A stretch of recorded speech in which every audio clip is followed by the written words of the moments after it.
So I want to bring a video to you guys going over my first impressions of the Fujifilm X S10.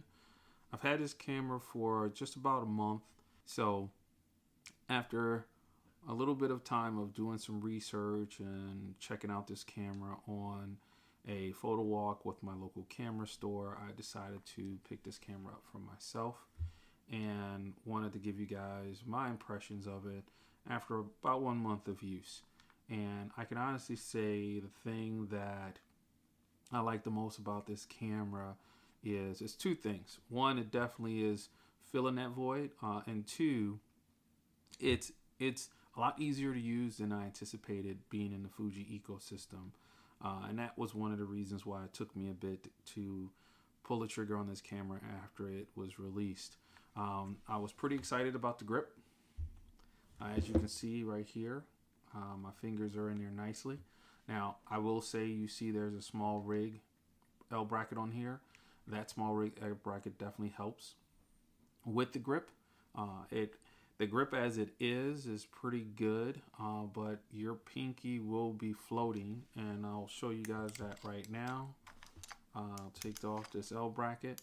So as far as accessories go, about 2 weeks in, I did order the bracket to help me with adding to the user experience. Sorry about that noise. And as you can see, just as it is, it's a pretty small camera. It reminds me of the Sony 6000 series bodies, how small they are. That's what this kind of feels like. A little different from when I had the XT4, or should I say the XT2 with the XT20. Definitely different from the XT4 because of that grip. I actually think it outplays the XT4 with this grip.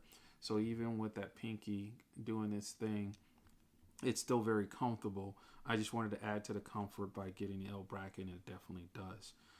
Other things that I like about the camera in my first month of use that were nice to haves was, and actually it's more than a nice to have, it's more of a I need to have this on every Fuji camera going forward. That's a hybrid style camera, which in this case is pretty much every camera they've released recently, and that's that record button. This camera is set up for a single button use. I like that the record button will let you start recording right on the spot with whatever settings you have set up in camera, and you can hit that record button again and stop, and you're back to however you had the camera set up on this mode dial and whatever film simulation you were using and so forth, whatever other setups that you had going on before you hit that record button. That's genius. I really think that Fuji should have went that route for sure on the XT4. Even the GFX cameras that have recently come out, this camera gets its design cues from the GFX 100 for sure. Definitely from the granddaddy of them all, which is the XH1, which I had at one point. That's where the shutter button situation comes in. I like that. It definitely adds to the user experience, especially being able to use the AF on button in the back there. That is a lot easier and more comfortable experience for me than on the XT line. I actually really don't use the AF on button on my XT4 because without my small rig on there, it just isn't a comfortable feel for my hand. So the button layout as it is pretty good. Everything is easy to get to, as you can see here. All of these buttons are in reach. This camera again is pretty small. It's like the other XT20, XT30 line of cameras made to be the little brother, if you will. Although this isn't a little brother, I guess, in Fuji's eyes of the XT4, it's more of a gateway camera for folks coming into the system. And I believe that's how they're pubbing it. And that's great because, again, the way this mode dial is set up, this is a one button use camera. Unlike the XT4 where I have to slide the stills between stills and video and then still hit the shutter button. Same thing with the GFX 100. And even with other cameras, you have to do a few things to get into video mode and still hit the shutter button to get going. I like the placement of the Q menu button and the ISO button. Very easy to use and get to, not down here by the thumb rest. I like that a lot. I will have to say that on the other cameras that I have for Fuji, the only one I've ever really had a problem with accidentally hitting the Q button was on my X100F, actually. The other cameras I've had since then have been pretty good, but that by far is the best by just not having it there at all to be a problem. This does not come with the button dial, if you will, or buttons in the circle, but that is something I've gotten used to with the XT, not XT, but I should say the X100V that I have. It's the same on a number of cameras, even the high-end GFX 100S and 50S. You know, I believe they got rid of the circular set of buttons there, and so it's something that, again, design cues, design language that Fuji is going into. I really don't have an issue with any of the buttons and their placement on here. It did not prevent me from enjoying using this camera. Same sensor as the X-T4 with IBIS. Got some really crisp photos. I'll make sure to link the video where I went to Eastern Market, and also went to a workshop later in studio and used this camera for the whole day. I ran through 2 batteries, which actually was great, and did handheld with this in the 18 millimeter here throughout the day. Even took shots in the studio with that. No issues, very comfortable. And this was before I got the grip, so very nice in that aspect. As far as the rest of the button layouts, the drive button is right here, and it also acts as the garbage can button. Then you got your play button here. You got your diopter adjustment there, and then on the other side of that, you got another button that you can program to be whatever you want. I originally thought it was the button that'll let you choose between whether you want the LCD versus eye sensor setup, but that is not the case. Because it's considered not a pro line for Fuji, you have the pop-up flash activated with this guy right here, and there's that flash. Don't mind that at all. When I had the XT20, I really enjoyed that camera, and I really enjoyed one feature it had on it, which was an automatic button. There was a button that, if I remember correctly, on this side that you can hit, and it put the camera in automatic mode. Took some really good pictures, and you can do that with the mode dial by sliding it over there. So again, they really set this camera up nicely for single button use. I really think they should take the design language of that from this camera and put that on some of their other cameras. Not in the sense that we're removing dials. I do like that, and that's why I bought into the Fuji system, but more so where it makes sense, like the record button there. That's just makes too much sense, and I'm shocked they don't have it. As far as the flip out screen, same as the XT4. Since I'm used to using XT4, there's no real issue there. The only thing I suggest that everybody does with their cameras is definitely get a screen protector, because this is a pretty important part of the camera's functionality, and you don't want to damage that or scratch that if you can avoid it. And you also, when taking shots, I will say you got to be careful of that. This is a different situation than using the articulating screen that was on the XT3s, that's on the X100V, and then of course the How Dare You Fuji X Pro 3 screen, which I honestly love. I love shooting with my X Pro 3, and I love the fact that that screen will give me a better experience than this one does when shooting from the hip, because this sticks out.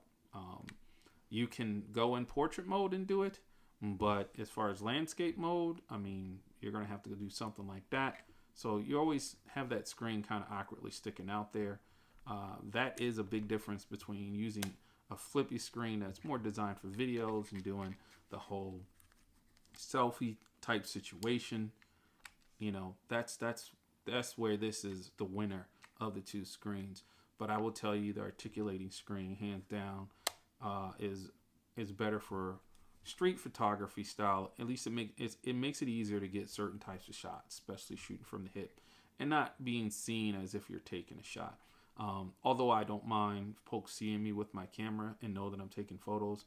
In some cases, I do want that, depending on if I'm trying to get a street portrait and I want to ask that person, them looking and seeing the camera is a good way to start up a conversation and lead to a photo. So I don't mind that this has a single SD card slot. That's usually the case for the cameras in this value line. XT30, XT20, all of them do the same. A lot of those cameras that Fuji has in their or at least considered non-pro line, they have that. Now, do they have space for it? Yeah, but would I take a second card slot over the IBIS? No. That's why another main reason why I got this guy is because of the IBIS. And the battery uses the same battery as my X100V and my X Pro 3. So I'm good and understand the battery situation, and that I know I need to be ready to swap out. But I will say again, I went about 8 hours of running around shooting in multiple situations and only went through 2 batteries with this guy. So that's actually pretty good. So far, the user experience has been pretty good. I won't say great, only because there is one part of this camera that I'm still a little off on, confused, if you will, trying to figure out Fuji's decision, and it's this button right here. This button only has the Fujifilm simulation functionality on it, and it can only be adjusted to add, while in manual setting, the ability to adjust the exposure comp while in manual setting. Yeah, that's a fail in a way. I use aperture mode set up on my cameras. I use shutter mode set up on my cameras, and it all depends on what I'm trying to do when I'm in street photography. Aperture mode, of course, for how much of the scene I want to get in focus.